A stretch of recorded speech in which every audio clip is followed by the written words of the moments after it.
маш их хурдтайгаар явдаг. Тиймээс Солонгос хүмүүсийн хурд ал үгээр хэлмээргүй маш хурдан. Ер нь тиймдээ Солонгос улсын хөгжил миний бодлоор маш хурдтай явдаг байх гэж боддог. Ягаад гэвэл хүмүүсийн ажиллах хурд маш хурдан, хүмүүсийнх нь яг өөрсдийнх нь хурд ч гэсэн маш хурдан болохоор энэ улсын бүтээн байгуулалт маш хурдтайгаар явдаг болов гэж бодсон.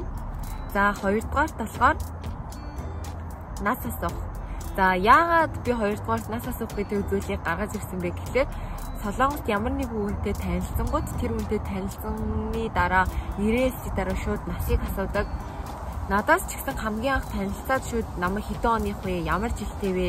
гэж шууд миний насыг асуужсэн гэхгүй. Тэнгүүд тэр үед Монголд яг тиймэрхүү соёл байхгүй ч юм уу надад айгүй гайхмаар санагдчихсэн. Яагаад гэвэл шууд эмэгтэй хүний ялангуяа насыг битээ асуудаг шүү дээ. Тэнгүүд ерөөсө шууд бүгд нас асуугаад тэгээ тэр нь яг яагаад нас асуудаг вэ гэхлээр Солонгост хүндэтгэлийн хэллэг болон хүндэтгэлийн бус хэллэг гэж байдаг.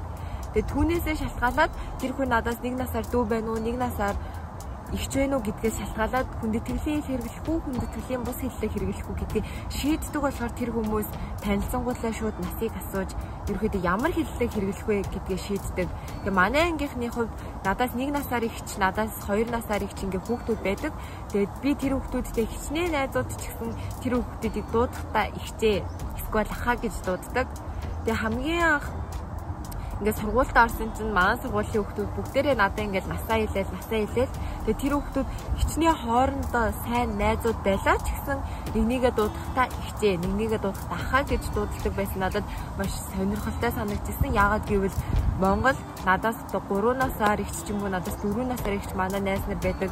Тэр найз нартайгаа ерөөсөө би ихчээ, та гих мэтчлээ хэлдэггүй. Ингээд чипигээ дуудалцдаг болохоор энэ нь нэг үгэндээ тухайн улсын соёл, тухайн улсын одоо онцлог гэж би бол харсан.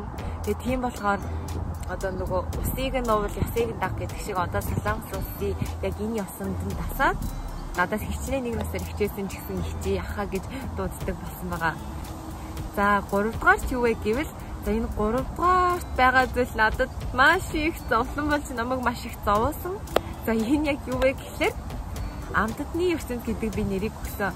За яагаад амтдны ертөнд гэдэг нэрийг өгсөн бэ гэхлээр та бүгд Солонгос драм дээрээс үздэг байхлаа Солонгост ингээд амттай хоолнууд маш их токбоги, чикен, тэг гудамжны мянduнд байдаг хоолнууд ч гэсэн маш их байдаг.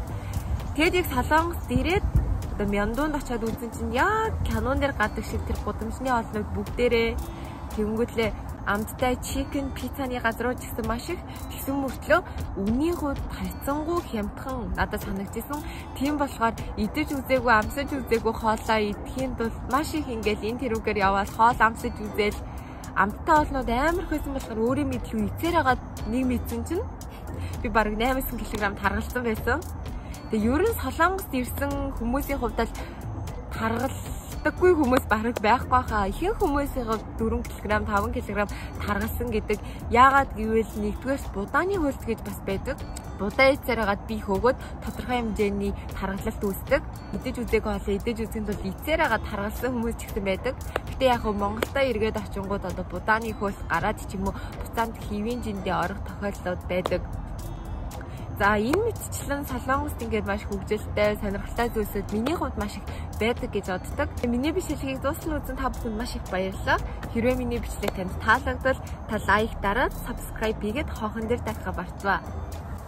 Баяртай.